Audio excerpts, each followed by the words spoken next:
बिस्मिल्लाहिर्रहमानिर्रहीम अस्सलामु अलैकुम रहमतुल्लाह। ख्वाजा आसिफ की जानिब से जिस तरीके से पाकिस्तान के इस्टेब्लिशमेंट के ऊपर हमला किया गया और ये हमला ख़ास तौर पर किया गया है नवाज़ शरीफ के कहने पर, क्योंकि इसके पीछे नवाज़ शरीफ है और नवाज़ शरीफ ने एक तीर से दो शिकार करने की कोशिश की है।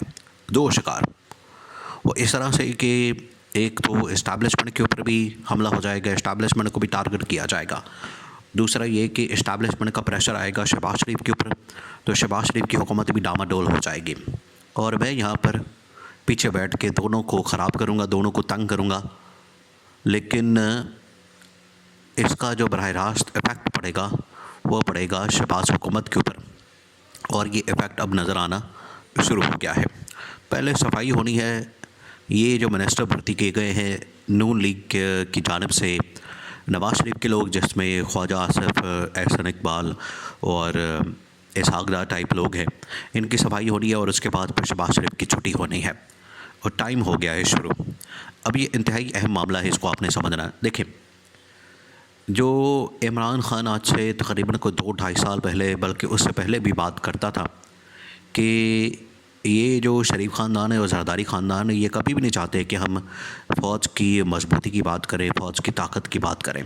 उसकी वजह यह है कि माजी में हमने ख़ुद देखा, माजी के अंदर यही वो नून लीग है जिसने डॉन लीग्स किया, यही वो नून लीग है जिसने इस्टेब्लिशमेंट के ऊपर हमले किए, यही वो नून लीग है या नवाज़ शरीफ है जिसने जनरल बाजवा के ऊपर, जनरल फैज़ हमीद के ऊपर साजिश का इल्ज़ाम लगाया। वो ना सिर्फ उस वक्त लगाया जब नवाज़ शरीफ ने गुजरांवाला का जलसा किया, गुजरांवाला जलसे के बाद मुकम्मल तौर पर बैन कर दिया गया नवाज़ शरीफ को, बल्कि पाकिस्तान आने से चंद दिन पहले एक पार्टी मीटिंग थी इंग्लैंड के अंदर, लंदन के अंदर। वहाँ पर जो है वो नवाज़ शरीफ ने दोबारा से जनरल बाजवा और जनरल फैज़ के ऊपर हमला कर दिया और कहा कि मैं जैसे ही हुकूमत के अंदर आता हूँ, मैं जैसे ही हुकूमत के अंदर आऊँगा, मैं जैसे ही प्राइम मिनिस्टर बनूँगा, तो आके मैं इन दोनों जनरल बाजवा और जनरल फैज़ हमीद का एहतसाब करूँगा।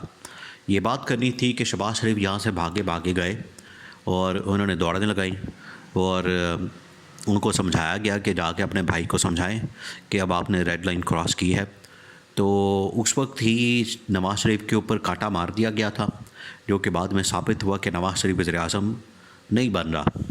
तो ये उस वक्त ही कांटा मार दिया गया था, वो कांटा मारा गया था कि नवाज़ शरीफ ने वज़ीर-ए-आज़म नहीं बनना।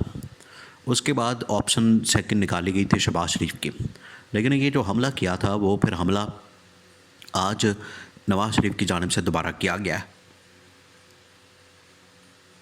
अब इसी तरह से एक और हमला जो है वो पीपल्स पार्टी की जानिब से किया गया। पीपल्स पार्टी या आसिफ अली ज़रदारी की जानिब से तकरीर की गई कराची से कि हम जानते हैं कि हमने ईंट से ईंट कैसे बजानी है इस्टेब्लिशमेंट की। ये जनरल राहील शरीफ के दौर में उनको धमकियां दे रहे थे। फिर ये आसिफ ज़रदारी को भी मुल्क से भागना पड़ा। तो ये पूरी तारीख़ है शरीफ ख़ानदान की, ज़रदारी ख़ानदान की। जो इमरान ख़ान इनके बारे में कहता था कि ये पाकिस्तान की फ़ौज को चाहते हैं कि पंजाब हुकूमत की तरह ऑपरेट करें, पंजाब हुकूमत की तरह ट्रीट करें। ये इनका मकसद है, इनका ख्वाब है, ये इनकी ख्वाहिश है। लेकिन ख्वाहिश तो फिर ख्वाहिश ही रहेगी, वो पूरी तो नहीं हो सकती। आज नवाज़ शरीफ की जानिब से सियासी चाल चली गई है और नवाज़ शरीफ ने पीछे बैठकर ख्वाजा आसिफ के ज़रिए से, जो कि इस वक्त कैबिनेट के अंदर है, डिफेंस मिनिस्टर है, कोई छोटा आदमी नहीं है, कोई पार्टी का ऐसा ओहदेदार नहीं है जो कि एमएनए ना हो या वो वज़ीर ना हो। ये तो एक ऐसा टास्क और ज़िम्मेदारी नवाज़ शरीफ ने ख्वाजा आसिफ को दी कि तुम एमएनए भी हो और फिर सिटिंग डिफेंस मिनिस्टर भी हो। तो डिफेंस मिनिस्टर अगर, जो कि एक किस्म का अगर आइनी तौर पर देखा जाए, थ्योरेटिकली देखा जाए, तो जो इसको कमान करने वाला है या इस फ़ौज को उसकी सरबराही करने वाला है वो तो डिफेंस मिनिस्टर होता है। तो डिफेंस मिनिस्टर के मातहत होता है ये अदारा फ़ौज का। तो अगर फ़ौज का सरबराही ये बात करेगा और फ़ौज का जो यहाँ पर बैठा हुआ लीड करने वाला शख्स ही वो जनरल बाजवा, जनरल फैज़ हमीद के ऊपर हमला करके उनके एहतसाब की बात करेगा, तो फिर तो अल्लाह ही हाफ़िज़ है इस हुकूमत का भी और इस काबीना का भी। अब हालत ये है कि ये एक एसएचओ को तो बुला नहीं सकते, एसएचओ का तो एहतसाब कर नहीं सकते, एक एसएचओ को तो हटा नहीं सकते, और आए चले हैं ये जनरल बाजवा और जनरल फैज़ हमीद का एहतसाब करने। अगर ये करना चाहते हैं तो शौक़ पूरा कर लें, इनको भी पता चल जाएगा कि इनके अंदर कितनी जान है और कितना पानी में है ये, और इनके अंदर कितना दमखम है, और इनको भी अंदाज़ा हो जाएगा अपनी हैसियत का। ये लोग कर नहीं सकते, इनको अपनी औकात का भी अंदाज़ा हो जाएगा कि ये क्या कर सकते हैं। अब ये जो हमला किया गया है ख्वाजा आसिफ की जानिब से, असल में इसके पीछे है नवाज़ शरीफ। नवाज़ शरीफ के साथ आपको पता है कि हुआ है धोखा। अब नवाज़ शरीफ को समझ नहीं आ रही कि मैं क्या करूं।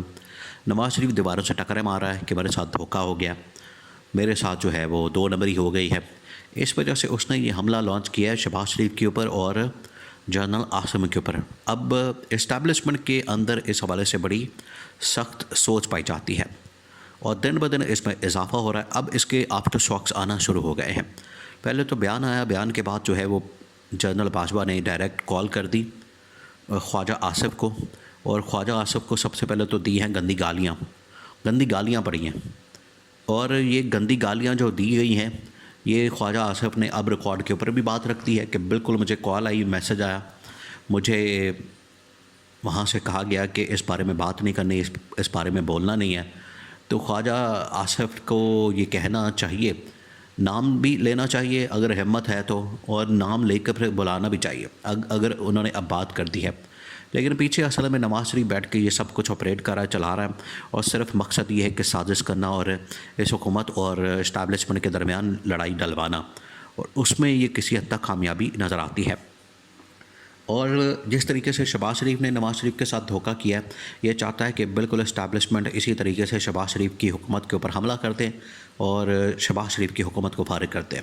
और अगर इमरान खान निकल आता है, इमरान खान को ऑप्शन के तौर पर आ जाता है, तो नवाज़ शरीफ ये कहता है कम से कम मुझे धोखा देने वाला है शहबाज शरीफ, जो अपना आदमी है, मेरा छोटा भाई है, जिसको मैंने हर जगह साथ रखा, नवाजा, और इसको मैंने यहाँ तक पहुँचाया, यहाँ तक लेकर आया, और इसने आखिर में आके मेरी पीठ में छुरा घुमा। तो अगर इमरान खान की हुकूमत आ जाती है, मुझे कोई मसला नहीं, मुझे कोई एतराज़ नहीं है, लेकिन कम से कम ये जो मेरा भाई है, जिसको मैंने खुद बनाया है, अगर ये मेरे साथ धोखा करेगा तो इससे बढ़कर मेरे लिए शर्मिंदगी की, मेरे लिए जलालत की, मेरे लिए इससे बढ़कर और क्या शर्म वाली बात हो सकती है। मुझे तो डूब मरना चाहिए। तो ये हमला जो है वो अब शहबाज शरीफ की हुकूमत को लेकर बैठ जाएगा, और उधर से ऑप्शन फिर निकल आएगी इमरान खान की। इमरान खान फिर बाहर आके आराम से फॉर्म 45 के मुताबिक हुकूमत बना के इस पाकिस्तान का वज़ीर आज़म बन जाएगा।